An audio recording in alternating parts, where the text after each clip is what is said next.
Hi, guys. Hello. Hello. Hello. Hello. Hello. Oh, hi. Hi. Oh. Oh, that's brilliant. That was great. Good night. Thank you. Hello, everyone. Thank you very much for coming. I am delighted to see so many of you here. Delighted, but not in the tiniest bit surprised. Where else would you want to be? What else could you be doing, given the guest we've somehow managed to lure here to talk to us tonight? I'm thrilled to welcome you all on behalf of the How To Academy. I've seen some posts under comments on social media that suggest that some of you really have come from far and wide. So well done for getting your hands on a magic ticket and for making such an inspired decision. We're here to talk about the very small matters of life and love. If they feel like quite big things to grapple with in just about an hour, I don't think we could possibly have a better guide in Elizabeth Gilbert.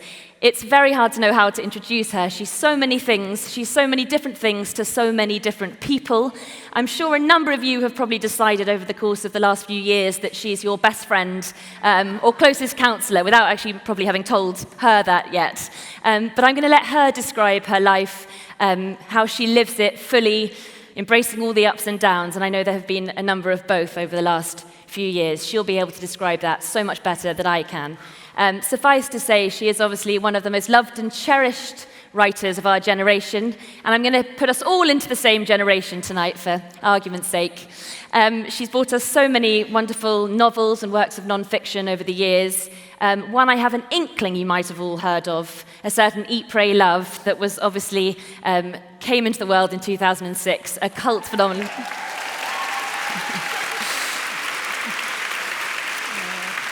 You may already know then that it sold 15 million copies and stayed for 4 years, which is extraordinary, on the New York Times bestseller list. And it was translated into 46 different languages. And like so much of Elizabeth's writing, I think so many of us really found ourselves amongst those pages. And she's brought us brilliant things since. We've had Big Magic, which is a sort of look how loved! Yeah! And the acclaimed, we have to not clap after, the acclaimed signature of all things. And the book that we're here, or we're going to be also talking about tonight, is her latest. You may have already read it. Wonderful, fun-spirited, joyous, kind of bounding novel, which is City of Girls, and it couldn't be more timely. I think we all really need it. And the quote on the front, which I think encapsulates both the theme of the book, but also I think the Elizabeth Gilbert philosophy of living, is: life is both fleeting and dangerous, and there is no point in denying yourself pleasure or being anything other than what you are. So we say amen to that this evening. Anyway, that's enough from me. I'm going to be in conversation with Elizabeth for about 50 minutes or so, and then we will have time for questions. There are a lot of you. I'm sure that many of you have questions. Please just try and keep them as concise as possible, and then we can get through as many as possible. So thank you again very, very much, and thank you, Elizabeth, for coming. Thank you. Hi, London. Oh my gosh. Hi, Hannah. How is London for you as a describer of places? I One like of the best it a lot. describers. Okay, this is. I actually was just talking to somebody today about how guilty I feel, and my apologies to anybody in here who will be offended at how much I like London more than Paris. And I know, I just do. Sorry, I just do. It's a city I could imagine living in, and I have great friends here, and I love it. I'm sorry, Paris. Why? What a dumb way to praise a thing. Is to say, like, I like you better than something else. Like, why would you need to why would I take poor innocent Paris down to praise London? Let me just say I like London a lot. Let's just leave it at that. We're going through a bit of a tough time at the moment, so compliments are greatly received. Yeah, well, so are we. Yeah. But we're not going to get onto politics. I want to ask. I said you were many things to many people. You're obviously a writer, but it's very hard to imagine you ever really have to introduce yourself. I think probably when you meet people, they know who you are. But are there any straight men here tonight who came with their wives or girlfriends? We may have to introduce me to them, but otherwise, I think everybody knows who I am here. If we were going to meet someone who'd been, sort of, say, living off grid for the last 25 years, or in a dark cupboard, and you had to introduce yourself and say who you were, what would that be? I would say that I mean, that's what I do say on the airplane when people say, what do you do? And they don't know who I am. I say I'm a writer. And then they say, have you written anything I've heard of? And then I'll say, I wrote a book called Eat, Pray, Love, and then I'll wait. And there's only 2 reactions. And it's either, oh, that's nice, or, what? Yeah, I would say I was a writer. But I think I'm a storyteller. And I think I'm a seeker. I think those are probably my 2 biggest jobs. That's how I spend my time. Although my main job, honestly, like what most of the hours of my day go to, and I'm not even being facetious, is actually just managing my mental health. Truly, because like many of us, I wake up in the morning and my first conscious thought is like, oh, fuck. Oh my God, no. Like, how? Every single day for my entire life. And so a really huge amount of my day, my weeks, my months, and my years has been given over to trying to figure out how to take that exclamation point of panic that I wake up with and just kind of settle it as best I can. So that's my actual job. Everything else that I do is just a hobby. So, did you always want to be a writer? Were you born dreaming of being a writer? Not born, but as soon as you could think of it, were you wanting to be a writer? As soon as I could think of it, yeah, for sure. And it's kind of ridiculous, but my older sister, Catherine Gilbert Murdoch, who just won the Newbery Medal for young adult literature, by the way, who's a great writer. She and we were raised on a small family Christmas tree farm in New England. My parents were so weird and libertarian, off the grid, as much as you can be off the grid an hour from New York City, but they were, in a sense. And we didn't have television, and we didn't have a radio, and we didn't have any neighbors our age, and my parents were not of the school that it was their responsibility to keep their children entertained, and so we had to keep ourselves entertained, and books were very, very cherished.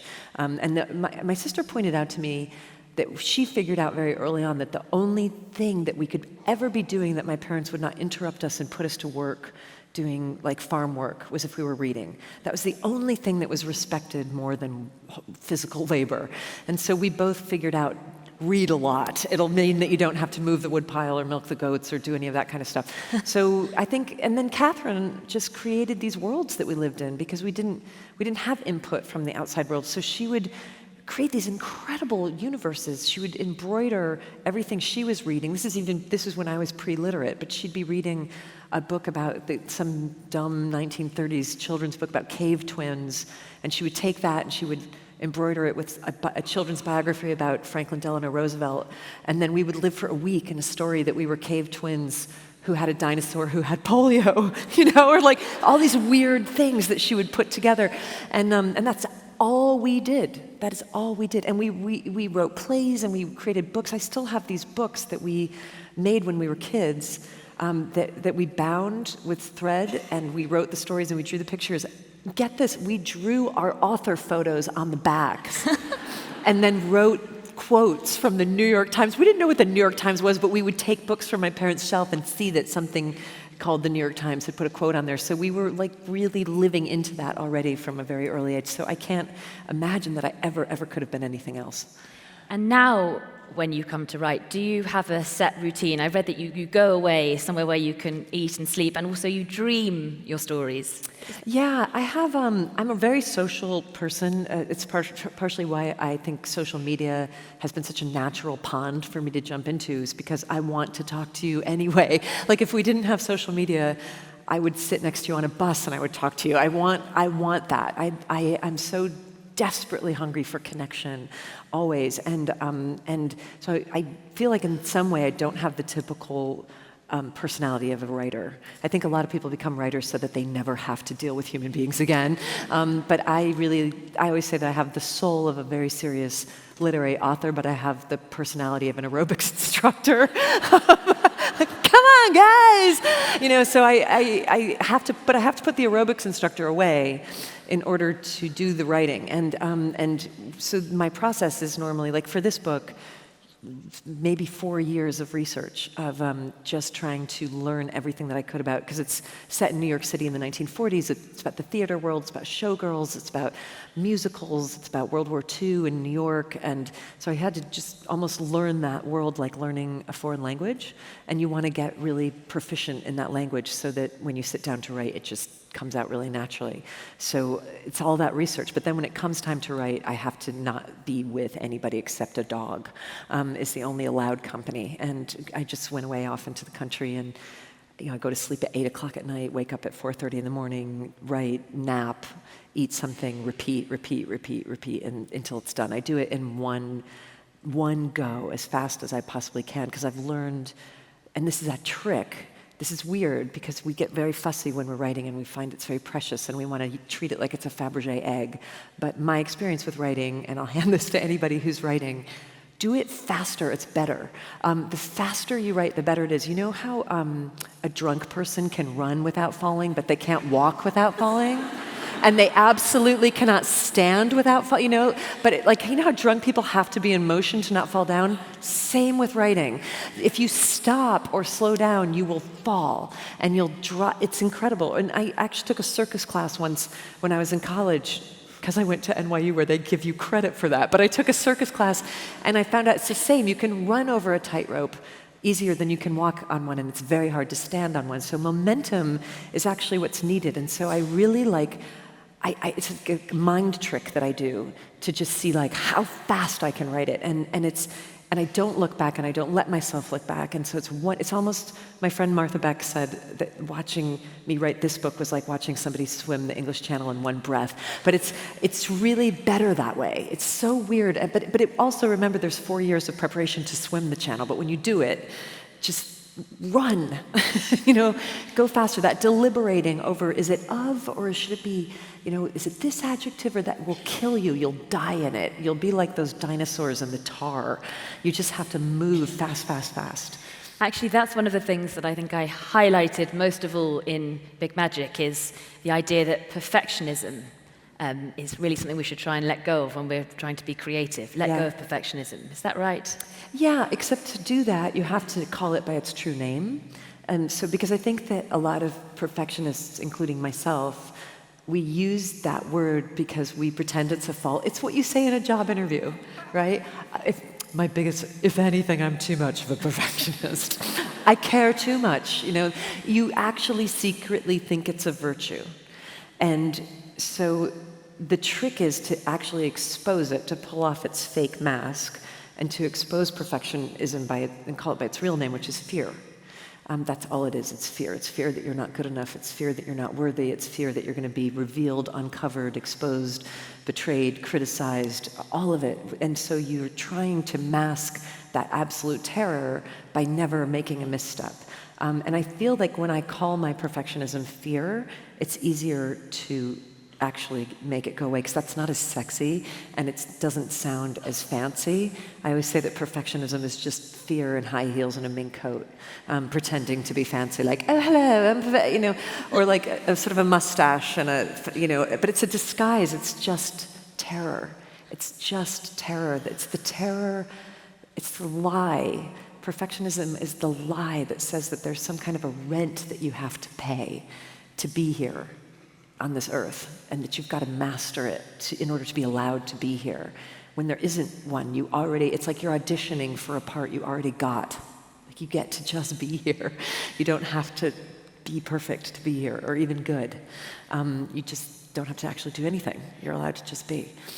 That fear is the thing that stops us being creative. You think creativity is innate within all of us. It's just a fear that would stop us from expressing it. Yeah, and I also think it's a misunderstanding. I think a lot of what stops people from not being creative is that they think that it doesn't belong to them. How many times have you heard or said, I don't have a creative bone in my body. I wish I did. I wish I was creative. I don't have a creative bone in my body. That is loony. That is absolutely crazy. It's the hallmark of this entire species. There's barely an inch, for better or for worse, of this world that has not been altered by human creativity. It's what we do. We take nothing and we turn it into another thing, and then we take that and we turn it into another thing. And everyone does it. I mean, there's never been you can't like dump a pile of Legos in front of a 3-year-old and have them be like, yeah, I don't have a creative bone in my body. You don't put like crayons in front of a kid and they're like, I'm not the artist. They're like, bah! Like they just do it until somebody tells them that they're not supposed to, right? And it's just a natural. And the best evidence of that is what kids do, and what our ancestors did. I always think of my grandparents, who were Depression-era dairy farmers in northern Minnesota. So these are people who, they're Scandinavian Lutherans in Minnesota in the Depression. You can't get less frivolous than that. That is like as scraped away from beauty, pleasure, delight, and joy as you can get, is to be northern Minnesota dairy farmers in 1931 with Lutheran values and a Swedish accent. That is grim. That is really grim. And they didn't believe in pleasure, and they didn't trust it.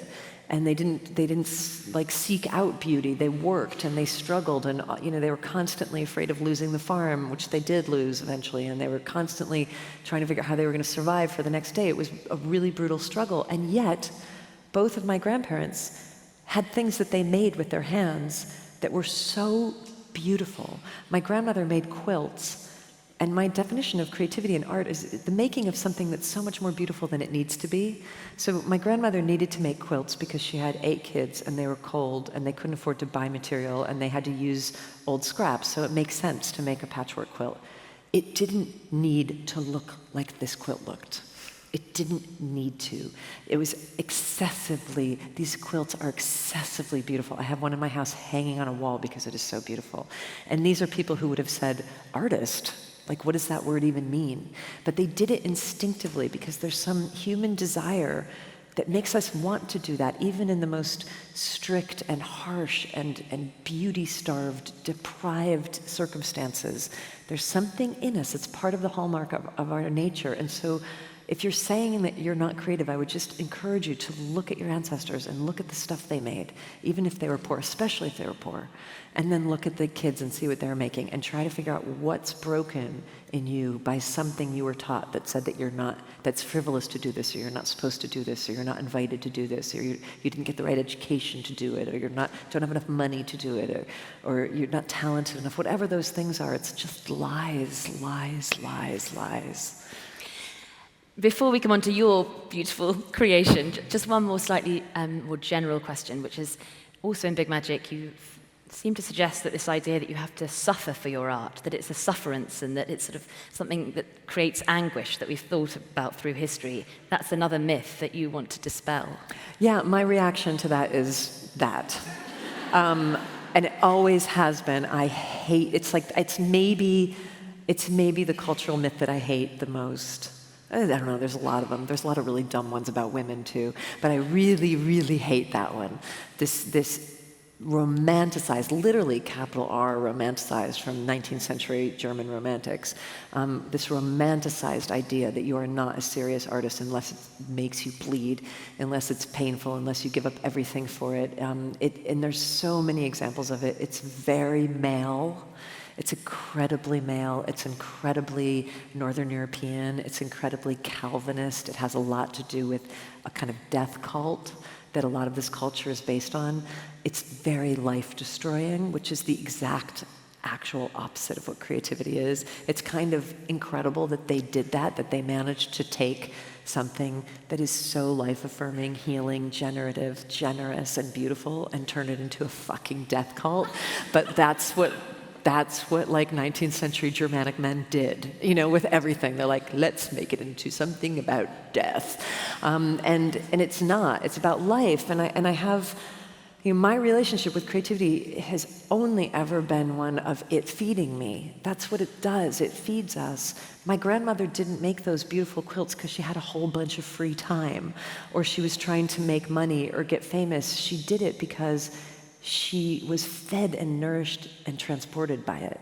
I can just imagine how exhausted she was. She got up at 4 o'clock in the morning to start feeding the farm hands who lived on her farm so that they could get up at 5 o'clock in the morning and work until dark. And then she worked after they worked. And then she made these beautiful things that were so much more beautiful than they needed to be. There's no reason she would have done it other than that it saved her and it helped her and it made her feel something, that her life was more than just the list that never ended of her entire responsibilities of trying to survive. That is what creativity is supposed to be. That's a more feminine version of it. It's a more giving and generous and affirmative version of it, but I actually think it's how most human beings created art for most of history. And life-affirming is certainly what City of Girls is. And it sort of reminds me of the literary version of Girls Just Want to Have Fun and singing that the whole way through. Somebody said it was the 1930s version of Girls Gone Wild, which I thought was very funny also. It's light-hearted and there's obviously morals beneath it, certainly. But what were you trying to do with it? What were you trying to say? What message did you want to get across? Well, there's a story I've wanted to tell for a very long time. I've wanted to write a book about promiscuous women whose lives are not ruined by their sometimes very bad decision-making. I don't know where I got the idea to write that book.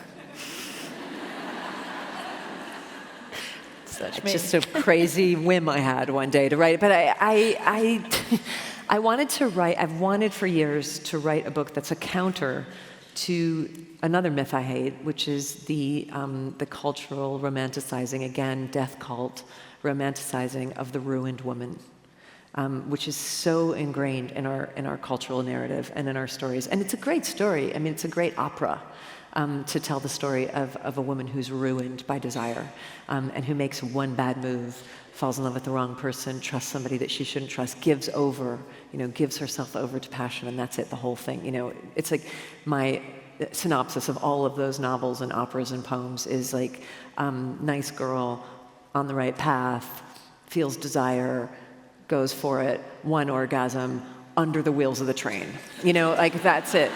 And the punishment, the wages of pleasure, it's again this sort of cultural absolute distrust of pleasure, this distrust and fear of pleasure. It's so brutal, and the punishment is so extreme. And I think that the reality of women's lives, not just now, but for all of history, is that women are capable of actually surviving their own consequences and surviving their it was a little smattering to the consequences, and truly though, because honestly, if they're show of hands, it was like if it wasn't possible for women to survive their terrible, stupid mistakes around sex and love, would anyone in this room still be alive? We're all still here, we're all still here, and not just here, but maybe more interesting, stronger, more, in a weird way, powerful for it. And that's the story that I wanted to tell. And I didn't want to also tell a sort of falsely cheerful, sex-positive story where there's no consequences, no pain, and that's part of the maturing process of my character, Vivian, is that she extends her wildness so far out into the world to the point where she causes pain and creates problems that she can't fix. And a lot of the book's about shame and about what you do with that. But ultimately, she's not a ruined woman. She's a seasoned woman who, in her 90s, is looking back at her very interesting, sensual life with a lot of affection toward herself, which I think is an incredible accomplishment. If you can be a woman in this culture who has affection for yourself, that's quite remarkable, because thanks, you're going, there's a lot against you. But you chose to set it in the 1940s. Why did you choose then? The 1940s New York was a really interesting moment. Well, first of all, I've always wanted to write a love story to New York City as well, because New York City is one of the great loves of my life, and it's the city that is my name for it is the Great Mother, because it's the place that always takes me in when I fuck up someplace else.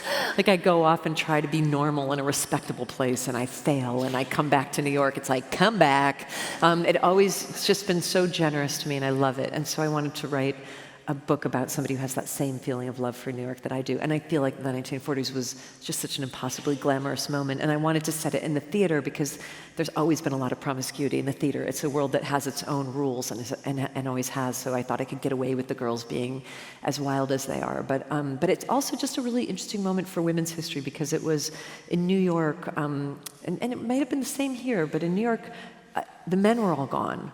And so the women were running the city completely. And they had work, and they were making a lot of money. A lot of women who never would have had jobs got these jobs in the munitions plants and in the Brooklyn Navy Yard during the war, and doing all sorts of very interesting things and making bank.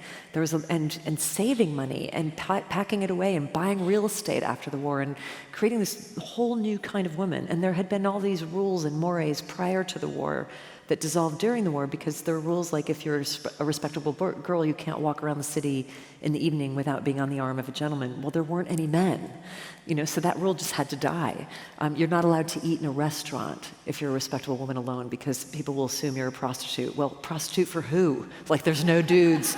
There's no dudes. I'm going to sit in this fucking restaurant if I want to. And there's a line in the book later in life where Vivian, with her circle of female friends, she says one thing that she learned over time is that when women are alone with no men around, they don't have to be this or that, they just can be. And that's kind of what happened in New York, is that because there were no men around during the war, all these women could just be.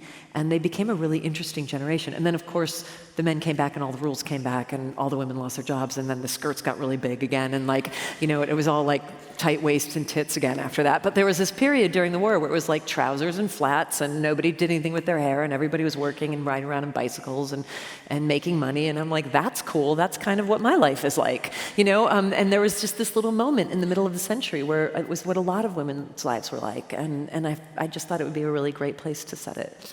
And do you think, it's the 1940s, it's a long time since then, but obviously when a book comes out, you can't divorce it from the context. And do you feel it's a reaction to a counter to where we are today, in the sense that Me Too movement, there are rules again and regulations and a slightly more sanitized view of how relationships between men and women should work? I will say a couple things. One is, let me preface it by saying I'm a violent supporter of Me Too. I think it's a long overdue and very needed expression of female rage. It also, like all expressions of rage, spews out in a lot of directions that aren't particularly tidy, and that's all right because it's finding its voice and it will, and it's fine and it's good, and it's better than not having it. And the conversation around consent is obviously incredibly important. This is not a but an and. I don't think this is a counter. It's just me saying, as that's happening, let us also please not forget that consent, while absolutely vital, is not the only word that exists in the arsenal of female sexual desire history. There's also such a thing as lust and desire and agency and will and hunger and passion, and the idea of a woman standing in her own full desire, looking out into the landscape, seeing something that she wants and being like, I'm going to go get that, which is something that women also do. And there's also such a thing as women behaving very badly around sex. That also exists, and we can't have full and equal conversations about sex if we're going to pretend that doesn't happen. It absolutely does happen. There's also such a thing as desire that not only that women themselves can't control. There's an incredible book, the best book of the year, is coming out in a few weeks, that is called 3 Women by Lisa Taddeo, and you will be hearing a lot about it. It's a nonfiction book by an American journalist who spent almost 10 years following these 3 women who were having affairs, and it's all about how ungovernable female sexual desire can be, and what women are willing to risk when they're overcome by passion, and the crazy things that we do when we're in that state. And I think it's also a very important book at this moment. So none of this is to take away, to combat, to discuss, to argue, to debate. It's just, let's make sure that in this buffet of conversation, we also keep in mind that female sexual desire is an ancient, primal, dark, and I don't mean sinful, I mean primal, muscular, ungovernable force, and efforts to sanitize it have always been futile, no matter where they're coming from. But that doesn't mean that we can't also be having conversations about justice in the workplace and about the safety of female bodies, of course. It's not either or, it's both and. Thanks. Thank you. And there's no water in this cup. The emperor has no clothes. Metaphor. While you're pouring water, it's also very much, isn't it, about female friendship, and again, something that hasn't been much written about in literature, in history, and we're having a time here, and I think obviously in the US, where books and things about female friendship are coming back. We've got Fleabag. I'm sure there's lots of fans of that. I don't know if you've seen it. Yeah, and Dolly Alderton, Everything About Love. Female friendship is back, and something you seem to really comes across in this book. It's very important to you. Thank you for noticing that, because it is, of course, a book with a lot of sex in it. It is about female desire, but my hope is that by the last page of this book, where your heart actually is connecting to this book is in the idea of female friendship, that's ultimately what this book is about. It's ultimately about a woman who learns how to be a friend to other women. It's really important to me in my life to be that. The foundational relationships of my life are my female friendships, some of which now, I'm turning 50 in 2 weeks, 3 weeks, something like that. I'm just going to pause for a second, so I'm just waiting for everybody to be like, no, you couldn't pause. Sorry, should we try that again? Oh, no, I know. I'm very youthful. You guys are fucking slow on that. Like, let me just... My friend Cheryl and I were talking about how whenever we tell people our age, we do this thing where we wait. We wait, and then they never say anything. We're like, no, you're supposed to say you don't look your age. But you don't look anywhere near 50. Thank you. That's how you do it, everybody. But one of the things I'm doing this year, the thing I'm doing this year to celebrate turning 50, is that I'm taking each one of my beloved, oldest, dearest female friends on a trip that is particular to what she would love to do.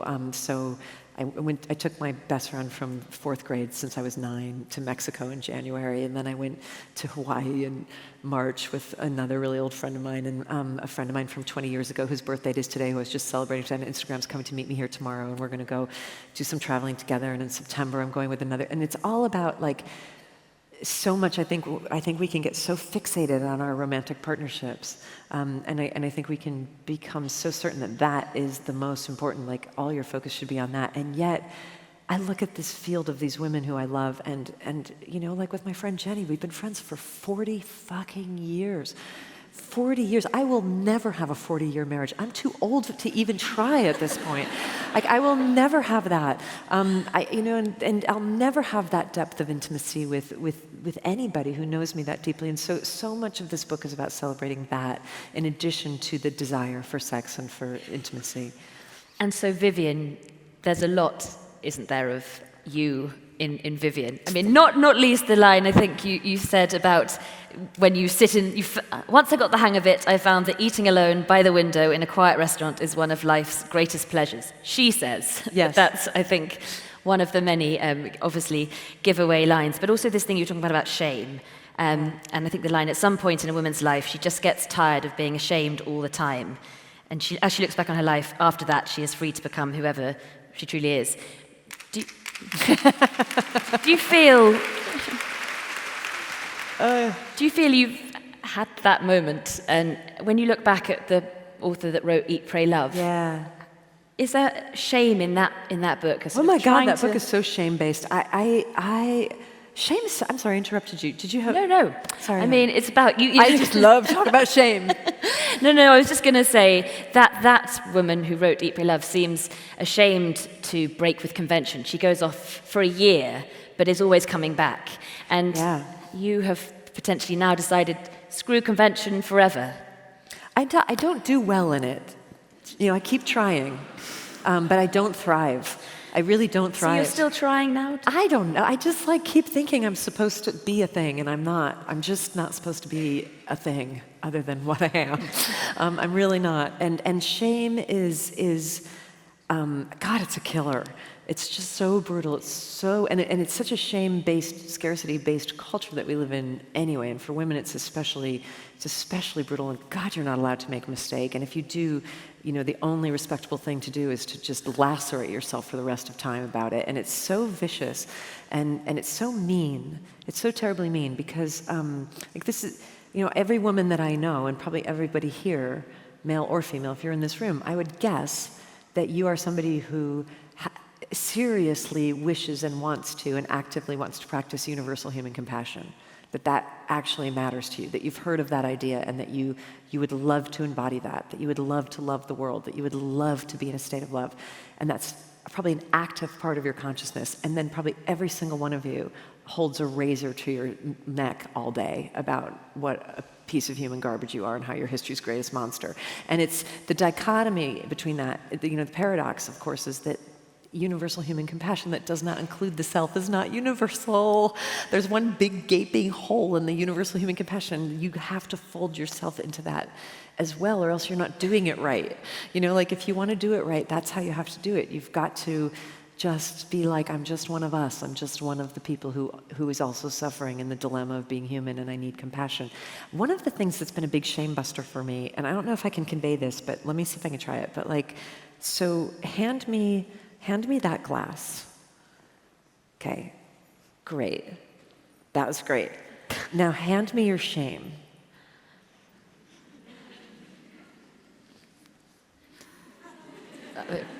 It's imaginary. Do you see the difference?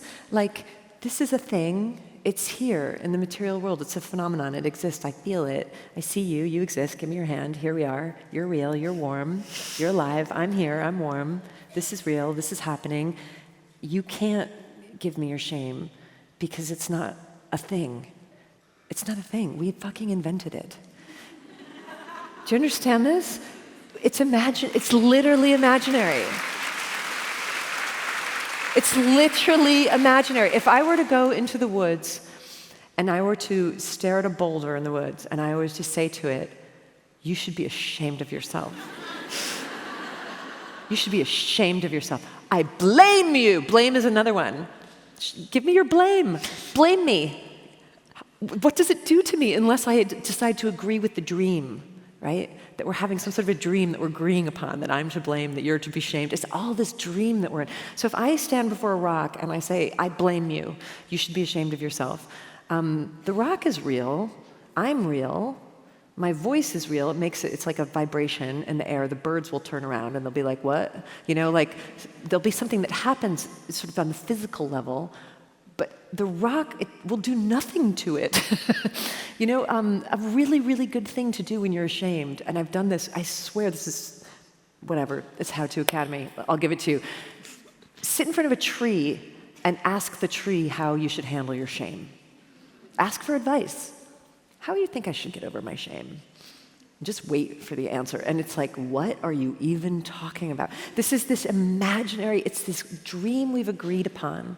It's this complete human invention. And so when I pictured that, I could go to the rock and I could rip the moss off it, and that would impact it. And I could hammer on it, and that would impact it. But me saying, it's your fault, I blame you, you failed. You failed. Shame on you. Nothing's happening. Literally nothing is happening. So somehow that idea kind of woke me to the dream of it a little bit, where I'm like, there's an idea of awakening, spiritual awakening, that in order to awaken, you have to wake up from the waking dream. That's the next level. So there's sleep, and then there's this dream that we're in, and then there's an awakening past that where you're like, oh, so much of this is just imaginary. And shame is an act of imagination that you can actually just decide to see for what it is, just the play that we're in.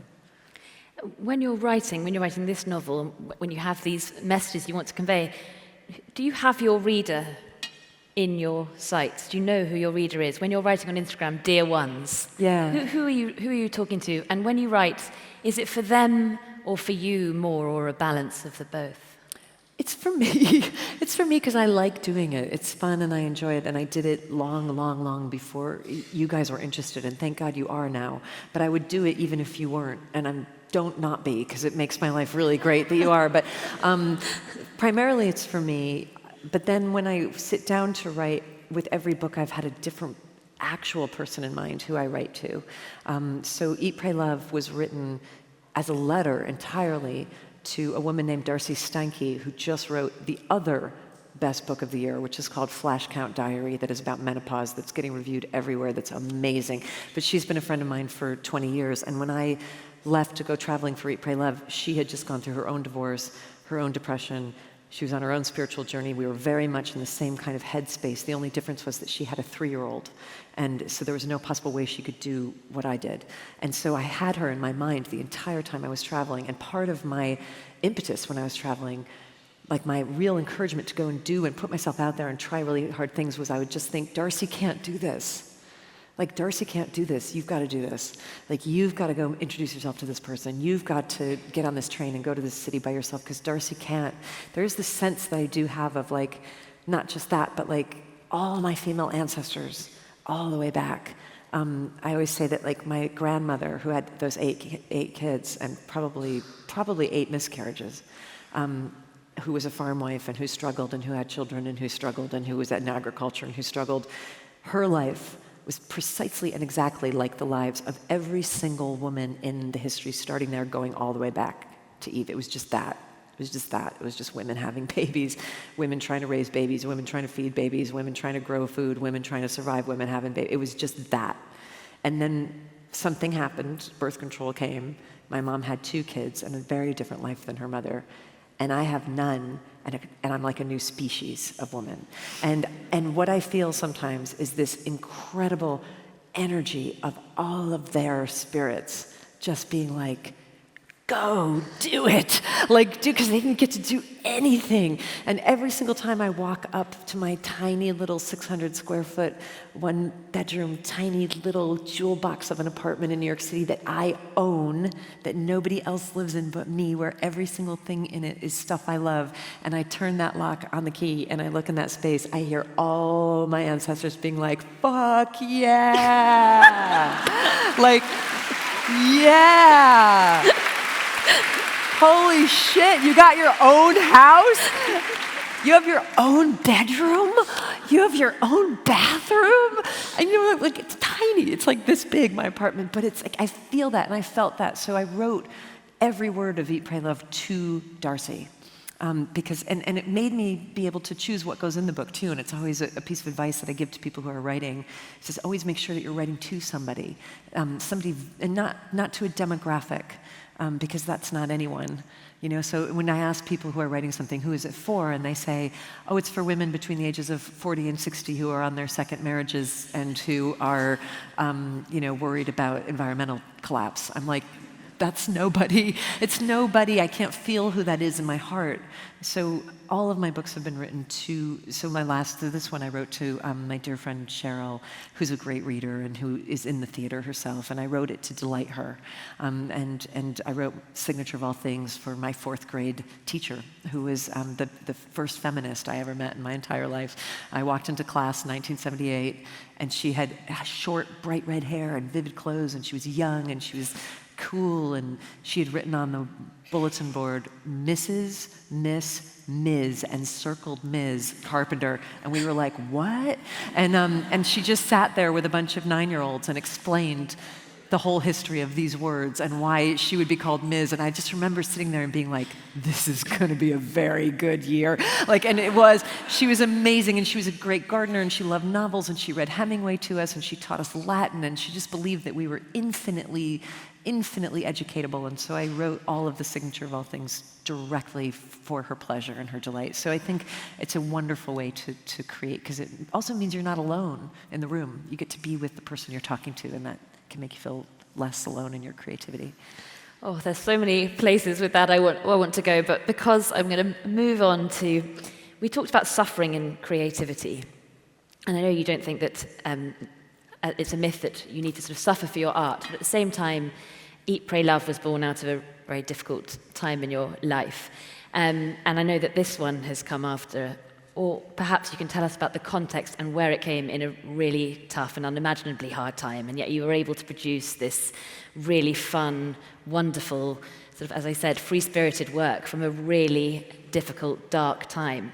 Tell us about that. Yeah, well, first a word on suffering. It's real. It's the first noble truth of Buddhism. It exists and it's universal, and it knows where you live. This is why I don't love the cult of suffering. The cult of suffering, which sort of builds an altar to it and romanticizes it and glorifies it. It's not necessary to do that. When it's your turn to suffer, you'll know because it will come and knock on your door, and it always knows where you live. And when it's your turn, you'll know because you'll be suffering. And so you don't need to actually go seek it in order to kind of feel like your life is more important than it is. That's the kind of, so I don't want to deny the existence of suffering. And one of the knocks that came on my door for suffering was in 2016 when the most important person in my life, my beloved best friend, who for years I had not even been able to figure out a word for what to call the relationship that we had. Best friend was very, just didn't do it. It didn't begin to explain what she was. She was, the only thing that I was ever able to call her was my person. So I would say I have a husband and I have a person, and Rhea is my person. She's my first phone call in every emergency. She's my first phone call in every celebration. When I'm at the end of my power and I'm terrified and overwhelmed, it's Rhea who I call. She provided all of that. She was my advisor. She was my guide. She was my hero. She's Rhea. She was epic. She was extraordinary. And then she was diagnosed with terminal pancreatic and liver cancer in 2016. And death has many uses. One of which is death and dying and suffering. It's a very clear light that can shine suddenly. There's a clarity that can happen around dying, and the clarity of that moment within a couple weeks of us finding out that this was what was happening. It was like this giant Klieg light spotlight came in and just shone on my life. It was just so evident that, oh, there is a word for what Rhea is. She's the love of my life. I hadn't quite pieced it together. Like, that's what it is. That's what this is. This is who I love. And seeing that and seeing what I saw in the next moment was a future that was so horrifically it was so unacceptable. And the future that I saw was that I knew I would take care of Rhea. I knew I would be the one taking care of her, and I knew that I would be with her at the moment of her death, and I was. But in this vision that I had, I saw her dying and leaving this earth without ever knowing what she was to me. And it was just, my soul was appalled by that vision. And I saw myself going to her funeral and people coming up to me and saying, "I'm so sorry your friend died." And me being like, "Yeah," and going home after that. And just nothing would ever work again. All I saw after that would just be this like post-apocalyptic landscape where like nothing would ever work. And that couldn't be allowed to occur. And so it was an instant pivot of a very happy marriage, very loving marriage, and just instantly, it was so clear to everybody involved. It was very fast and it was very bloodless. It was obvious. It was just obvious that this is what had to happen. So I went to take care of her for the 18 months that she was dying. And prior to that, I had been researching this book and I was about to start writing it. And then she got sick and I put it away and I never thought I would go back to it. I just thought, well, who fucking cares about slutty showgirls in New York City in the 1940s? I only cared about Rhea, but so I didn't work on it at all while she was dying. But again, it was this clarity, and I think I just have such trust these days in that kind of clarity. This clarity that came just a few weeks after she died. That I always say, like instructions from the mothership or from the magnet in the sky, I don't know. It was just the best thing you can do for your life right now is to write exactly that book that you were going to write before she got sick. The most lighthearted, life-affirming, sexy, sensual, like gay-spirited, a book that goes down like a champagne cocktail. And that is how you're going to move through this grief. And that's what's going to restore you, because there had been just such darkness, and this is now, we got to get some light into this room now. And it was exactly the best thing that I could have done for myself at that moment. It was so much of this book is about bodies being in pleasure and in joy and in sensuality. And I think after having been with a dying body, where there was so much pain and so much suffering, and pain and suffering that I experienced in that, there was something that was almost like a pagan rite of ritual rebirth to write this, and to not write a book about Rhea. She's not in this book. It's not about her. Someday there will be something that I will create about her, but this isn't it. It needed to be an exact opposite, where it was about, okay, let's rotate the earth and bring light back now, because the season of darkness has been so, so, so dark. When you announced that your relationship with Rhea had changed, I think it was on Instagram, and I heard you say, I think it was in another interview, that you didn't even think to point out that it was with a woman. It didn't matter. Love. It didn't even occur to me. So for you, love is love. It didn't even occur. What's so funny is that at the end of that post, and the reason that I announced it was to make my life easier, and also because I think transparency is easier than, I think transparency is always easier. And it's just, I've just found it so much simpler to just constantly be sort of telling the truth about what's going on than it is to be keeping up some sort of a story. And I wanted to be free. I knew I had such a short period of time with her, and I wanted to be free, really free, to just anywhere that I went in the world, to be absolutely with her in any way that we needed to be, physically, arms around each other, holding each other, and not be like, wait, is that Liz Gilbert, who's supposed to be married to Javier Bardem? What is she doing with that? So I just needed to kind of clear that, and I would so much rather tell you, by you I just mean anyone, I would so much rather tell you what's going on than have people wondering or guessing or speculating. And I also just feel like truly anything I can ever offer about my life that will make your life feel less strange to you, why wouldn't I? Why wouldn't I? And so it just seemed like such an obvious thing to do. And I knew that people were really invested in my marriage and in the story of Eat, Pray, Love. I also knew that you guys would be fine. I have a lot of faith in you. I knew you'd all be fine. You may have been invested in my marriage. You could not possibly have been more invested in it than I was. I'm fine, you'll be fine, we're all gonna be fine. I just knew everybody would be all right. And so I didn't wanna baby anybody by keeping up some sort of an appearance for people. It's just crazy to live your life that way.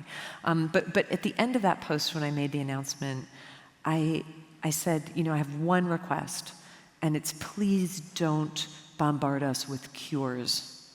Just don't, or horror stories, because when you're with somebody or when you have cancer, all of a sudden everyone has a story that they want to tell you about their either cancer miracle or their cancer nightmare, and there's so much to wade through. It's so many different possible ways that you can take treatments, and I was like, let us do this, let Rhea do this. She's gonna figure out her own path through this, and knowing Rhea, it will be very much her own path, and just be respectful, and please don't do that. And somebody way down in the Facebook comments said, when you started that sentence, I have one request, please don't, she said, I just assumed you were going to say, please don't judge me. And it was like, it never occurred to me to say that. Judge me for what? It never occurred, why? No. It just seemed so crazy. And the reaction was incredibly warm. Incredibly warm and loving and generous, and still is. This is an ongoing conversation that I've been having on social media about this entire process of loss and grief. I didn't write very much about it while Rhea was dying because I was really out with her, but since she's died, there's been a number of things that I've wanted to share, and the sense of community and the sense of grace that I know a lot of you in this room have been part of. It's been exquisitely beautiful. What did she teach you about grieving and dying? Because I think she did teach you a lot. You've said you wanted to be the Florence Nightingale, and you had a way that you imagined it would be, and it was very different to that. Yeah, Rhea was very humbling. Rhea was the most powerful person I've ever met in my entire life, and I was like, I'm going to take care of her like she's a little beautiful, precious, broken bird. And she was like, no, you're not. And I came in with all sorts of ideas about how to create like the softest, gentlest, most zen, most enlightened, most peaceful transition into light. And you know, she was basically like Keith Richards. Like that's what Rhea was like. Like that's, so no, that's not actually how it went. And so I had to be very humbled before a lot of things in that. I had to be very humbled in the reality of how brutal it is to be a caregiver. And I thought that I would be really good at it, and I thought that all you have to do to be good at it is to really love the person, and that that's enough. And it's actually not, because it will take you down. And when people would say things like, you have to take care of yourself, I was like, no, I don't. Why would I take care of myself? I have to take care of this person who I love. And then I was absolutely shredded by it. And I became somebody who had to be taken care of because I collapsed. You do. I was humbled by the reality that there's not a right way to do this. You know, I really thought that there might be just a right way to do that, to do caring, to do loving, to do death. It was so messy. It was so chaotic. It was so brutal. And Rhea was a drug addict. I mean, she wasn't, when I met her, she'd been clean for 19 years, but the minute they put her on morphine, I mean, she'd been a junkie, like a speedball heroin junkie for years. And those substances do different things to junkies than they do to the rest of us. And so in the middle of this incredible love story, all of a sudden there was this amazing, blooming renaissance of massive drug addiction that happened in the center of it. And I was like, whoa, oh my God, I don't even know how to do this. This is a whole other thing. How do you deal with somebody who's becoming a drug addict while they're dying? What possible threat can you give them to do less drugs? You know, it's like, you have no bargaining chip whatsoever. You know, it was insanity. And it was part of Rhea's expression of rage and autonomy and fury was to do that. And there was a 6-month period in the middle of her dying where she just went on this insane bender, and it was like this whole other element of brutality.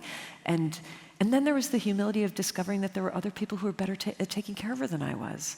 And I was so convinced that because I loved her the most that I would be her best caregiver. But her ex-girlfriend and her ex-wife, God bless them, showed up at the end of her life knowing how tough Rhea was to help her and to help me. And there was this massive surrender that I had to do to realize that actually Stacy is better at this than I am. You know, and there are times where Rhea wanted to be with other people besides me because they didn't need as much from her as I needed. They didn't love her as desperately as I loved her. She could just watch a football game, and she didn't have to be in this all the time, you know? And there were all these things, so none of it went at all like what I had thought, and yet it was truly the most beautiful experience of my life. All of it. There's not a minute of it that I would have changed. It's the most close to the bone living, truly living in presence and in the chaotic insanity of this world that I've ever experienced was to be with her during that. And the reason that my life after Rhea's death doesn't look like that post-apocalyptic landscape that I had envisioned is because we did that. Because we did that together. We had that journey together. We had that time together. We had that love story. We had that horror story. And we did it fully. And that's why I'm as okay as I am, which is not to say that I'm not grieving. It's just to say that life doesn't feel, it feels very much still in a vibrancy, in a sort of a 3D because of having experienced that degree of love. You are going to, I think, read perhaps this poem that you posted on your Instagram account that really encapsulates how to sort of get through or what grief is for you. Yeah. And then just before the end, before I turn to questions from the audience, perhaps you might read that. Yeah, and thank you for reminding me of this, Hannah. You brought me this backstage, and you know, there's things that we find that are so important and then we forget. Like, how did I forget about this poem? I posted this poem very recently, And it's a poem I should have memorized because it's so, so, so important. It's by Ellen Bass, and it's called The Thing Is. The thing is to love life even when you have no stomach for it, and everything you've held dear crumbles like burnt paper in your hands, your throat filled with the silt of it. When grief sits with you, it's tropical heat, thickening the air, heavy as water, more fit for gills than lungs. When grief weights you like your own flesh, only more of it, an obesity of grief, you think, how can a body withstand this? Then you hold life like a face between your palms, a plain face, no charming smile, no violet eyes, and you say, yes, I will take you. I will love you again. Yeah. Yeah. Thanks, Helen.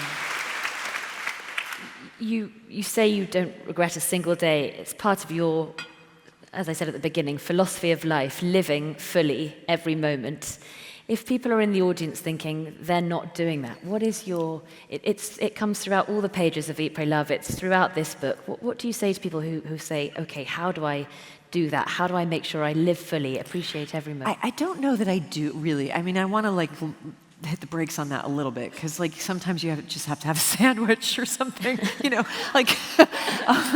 and I think there's a line in Eat, Pray, Love where I am very intense, and that has its benefits and it also has its drawbacks, and there are times when I wish that I could just have a sandwich. It's you saying I want to live the most vividly decorated life I can. I do, but it's also exhausting for everyone who, it's not necessarily the most enviable position in the world, for instance, to be my partner, stuff. It's hard, it's a tsunami, I would wish sometimes that it would be a lot calmer, and there's a in Eat, Pray, Love, I said something like, I know an unexamined life is not worth living, but could I someday just have an unexamined lunch? Just like a little break. So I don't know that you have to. I just think that, I will say this, I will offer that if you feel, okay, I was about to say something else, but I'm going to go this way instead. This is a new learning that I just got from a meditation teacher who I'm working with, and I posted it recently, but if you didn't hear it, it's a good one, and it helps a lot. So depression, which is a kind of stuckness. Depression is the lowest human vibration. It's almost death. It's very close to death. It can you can slip very easily into death from depression, as we all know and we've seen. So depression is it's a vibration that's just almost not even happening. And what this teacher taught me is that you can transcend, you can break depression by allowing yourself to feel sadness and fear and dread, right? So a depression is a refusal. You're so terrified of feeling those feelings, you can't. So it's just this shutting down. That's just all the energy, you just kind of go flat. So you can break depression by allowing yourself to feel sadness, fear, and dread. But then you're in sadness, fear, and dread, which are horrible and really uncomfortable feelings. You can break sadness, fear, and dread by allowing yourself to feel up the next vibration, which is rage and lust. So if you want to break sadness, fear, and dread, allow yourself to actually experience and feel your rage and your lust. Problem is, those are also extremely uncomfortable feelings. You're feeling totally taken hostage by them, it's not comfortable at all. The only vibration that's higher than rage and lust is pride, ego, pride. And so allowing yourself to feel how proud you are, how egoic you are, how narcissistic you are, that's actually a way that you can break anger and lust and rage. That's the most uncomfortable feeling of all, right? Is the narcissism, the pride, the ego. That one is very hard to allow yourself to feel. And the only thing that can dissolve that is courage. And very specifically, the courage to admit that you are powerless. That you are powerless over all of this. That you are not, to quote my favorite chapter in the Bible from the book of Job, when Job is just railing at God, why is it so horrible? Why am I being so punished? Why is it so awful? Rage, the highest level of vibration. He goes from being a nice, quiet guy to being enraged, which is like right close to divinity, is rage, pride, why me, why are you doing this to me? And God gives the longest speech that's in the Bible, and it's beautiful, and it's something that brings me an enormous amount of comfort, weirdly. It's just this slam down where God just says, who is this like disturbing the peace with words that have no knowledge? What? And then just it's takedown, just says to Job, were you there on the day that I laid the foundations of the earth? Did you do that? Did you create this earth? Did you do that? Were you there? Answer, and it's a one assaulting question after another. Were you there? Were you there when I separated the water from the land? Do you know how that worked? Do you know where the light came from? Did you do that? Did you make that? Have you ever commanded the dawn? My favorite line in the entire Bible. Have you ever, anyone? Have you ever commanded the dawn? Did you do that? Have you ever been able to stop the sun from rising or make it rise? Have the gates of death ever been open unto you? Do you know what the mysteries of death are? Do you know what's on the other side? Do you have that information? Anyone? Have you ever, and it's just one question after, who feeds the wild raven? Do you do that? Does the lightning answer to you? That's a great one. Does the lightning answer to you, Job? So that it comes to your side and says, here I am, where do you want me to go? No, you have no power over fucking any of this. You have no power over any of this. And it's so weird to realize that the opposite of depression is an acceptance of your powerlessness. Because depression can feel like it's so powerlessness, but actually what you're doing is you're still in resistance, right? And that surrender into your powerlessness is the threshold of peace. But you have to go through the entire ladder of all the stuff. So if you're stuck in this low vibration, I would encourage you, with safe help, if you can get it, to start to feel sadness, start to feel fear, start to feel rage and lust, start to feel pride and ego, and then finally start to feel the incredible courage to just be like, I have never commanded the dawn. I literally have no idea what the fuck is happening here. There's not only no ground under my feet, there's like no earth under the ground, and then that's all there's no safety. There's no safety. I'm out of control. And you get to that place, and then there's this incredible relaxation that comes over you. I love the writer Annie Lamott talks about when her son was little and he had a little car seat. She put a steering wheel on his car seat so he could be in the back seat feeling like he was driving, and then she had to get rid of it because it caused him so much anxiety because he thought he was driving and he didn't know how. So he was this little 3-year-old with white knuckles like, I don't know how to get, blah! He was doing this. And she said she feels like that's what all of us are like, And so when you get to the point where you have the courage to admit your powerlessness, it's when you let go of the fake wheel that was never yours anyway, right? And that, strangely, is actually the opposite of depression. You don't think so, because what you keep thinking is that you can control your way out of depression. You can't. You have to surrender your way out of it. So that would be my advice, is to start feeling.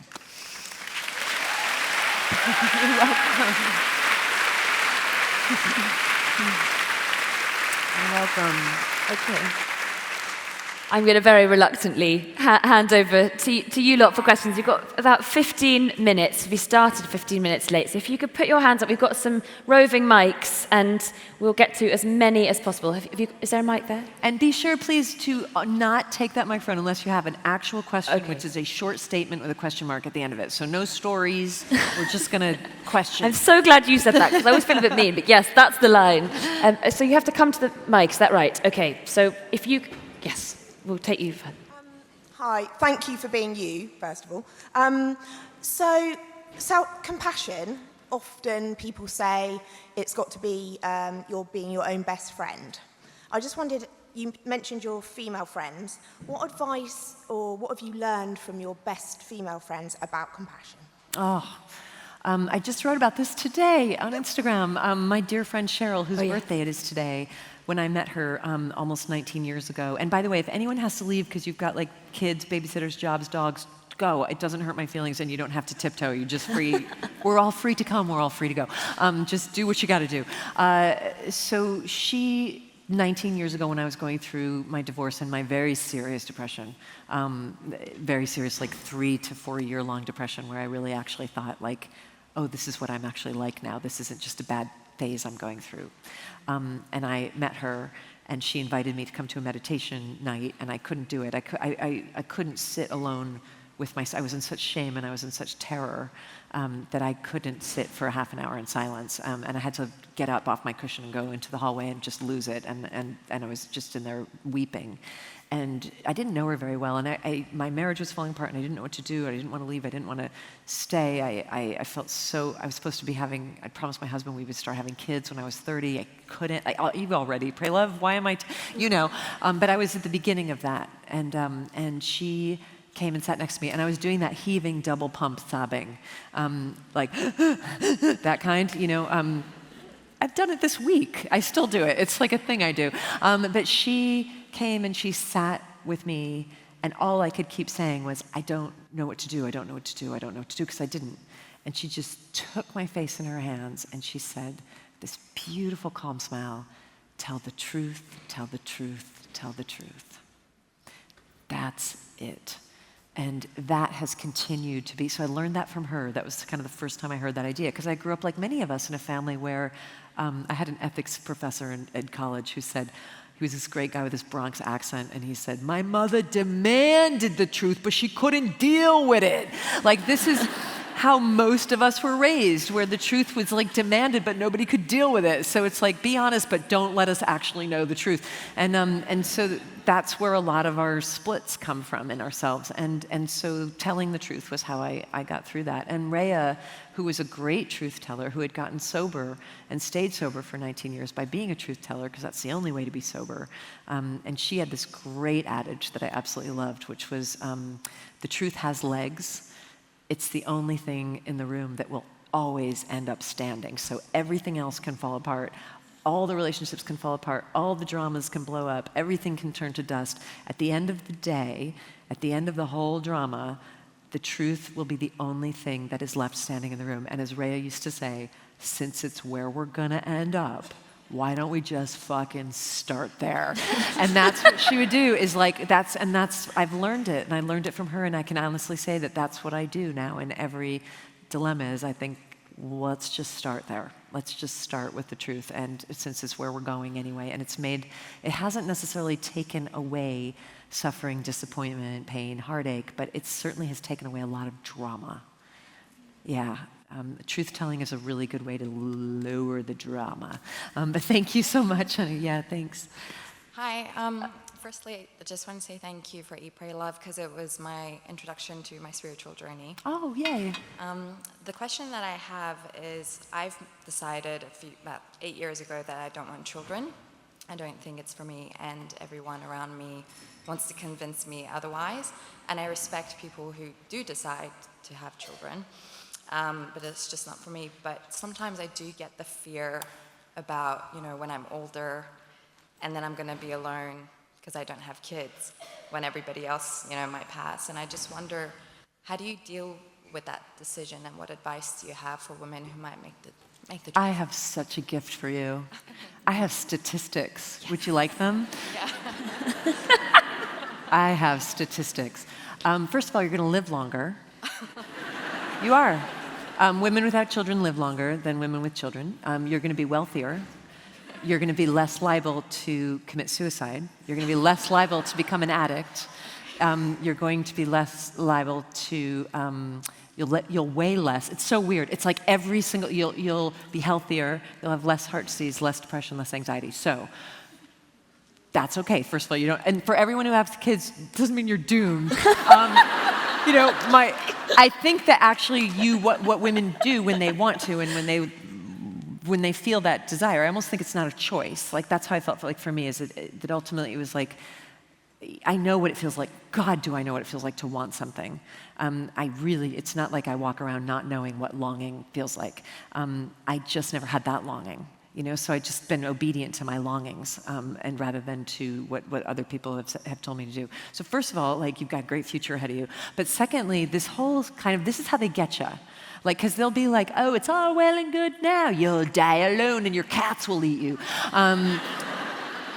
So there have been some very fascinating studies that have been done in American nursing homes of elderly women to determine whether or not it is true that women who don't have children or family are unhappier in old age than women who do. And this is what they have determined. It is a non-starter in terms of a measuring. They can't find any statistical correlation between happiness and old age, of happiness and health in old age of elderly women and whether or not they have children. Here are the things that actually determine whether you will be happy when you are an elderly lady. And it is your health. So what they worry about, what makes old ladies unhappy is their poor health and financial insecurity. So floss your teeth, wear your seatbelt, save your money, and you'll have a fucking great old life. You'll be absolutely fine. That's it. Yeah. Hello. This is a much easier way of doing it, just popping up. Yeah, hello. Hi Liz, I'm Lara. Such a joy to see you again. It's a joy to see I saw you. you last year as well. My question is around something that you said on the Sherry and Nancy podcast, which I've heard other people say, which is that you can't truly love another person until you really love yourself.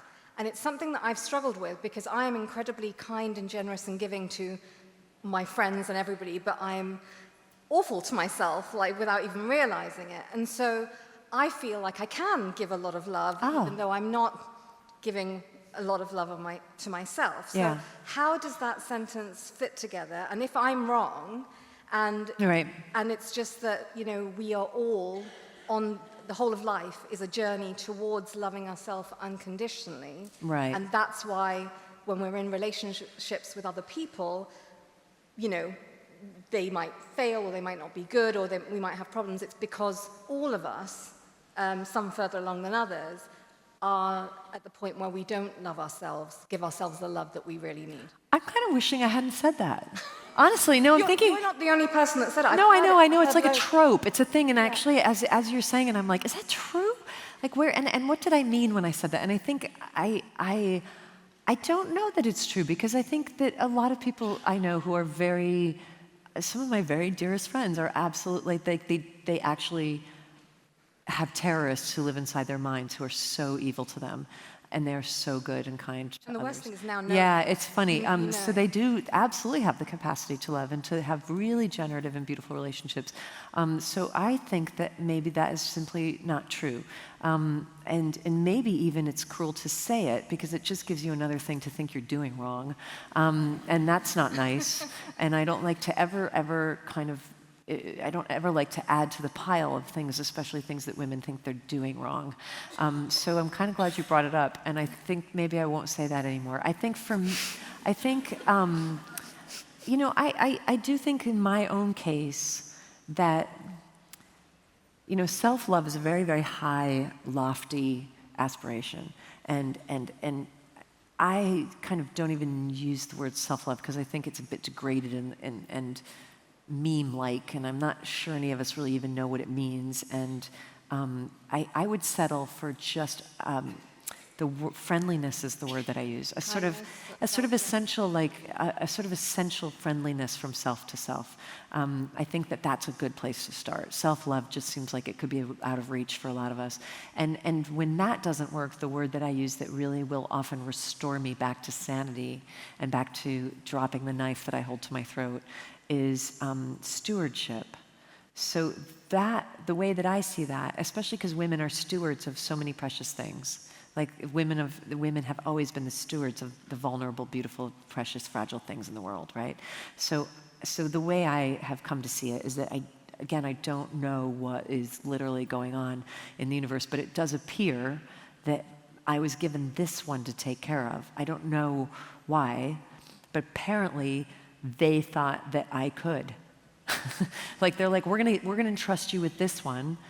And I sort of like to think they wouldn't have given it to me if they didn't think that I could take pretty nice care of it, you know, or protect it as much as possible. And so the sense is the stewardship of your own being, right? That is, for some reason they gave me this one, they gave me this body, they gave me this mind, they gave me these talents, they gave me these traumas and these anxieties. And then I think the assignment is, can you take care of it?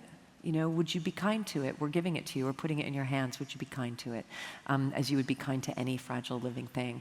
And that sense of my sense of my own stewardship over myself has gotten me out of some very bad situations in my life that I might have stayed in longer, that were not places where this being was thriving, right? So I believe that part of stewardship is to put this being into environments where it can thrive. And thriving to me means being able to sleep well, being able to eat well, being not sort of bereft, not burdened, not really heavy with anxiety, being, like just being in a good situation for it, like a good environment for it. And what I've discovered over the years is that I can actually weirdly trust at this point that when I put it into a circumstance that's not good for it, it will collapse. And that's my dear friend life guiding me that this isn't actually where it's supposed to be. Because when I find myself back in a doctor's office asking for antidepressants again, I'm like, wait a minute, where am I in my environment that this thing's not thriving? It's not thriving. It can't sleep. It can't eat. It's crying all the time. It's like this thing that I was given to take care of isn't doing very well. What are we going to have to change to take care of it? So that, I think, is how I see self-love, is just of a reverence for life, which I think women are good at. Women are really good at reverence for life. We take care of vulnerable, beautiful, special things. We just forgot that we're one, and that we're actually the one. That if there's other ones that you may take care of for short periods of time or longer periods of time, but they come and go. Even your own kids will eventually go. And then who's the one that you're constantly in stewardship over? It's got to be you. So I take back what I said, and I think it was kind of a mean thing to say, and I'll contemplate that more. But I do still think that it's worthy to cultivate an essential posture towards yourself of friendly stewardship. Let's just call it that, and then we can maybe aim for love. But I think essential friendly stewardship, not treating yourself like you're a mugger, would be nice. So yeah, thanks, honey. Yeah, thanks. I'm sorry, I know that there are so many more questions, but my little clock is just showing the naught. But thank you all so very much for coming, and Elizabeth Thanks, Gilbert, thank guys. you so much.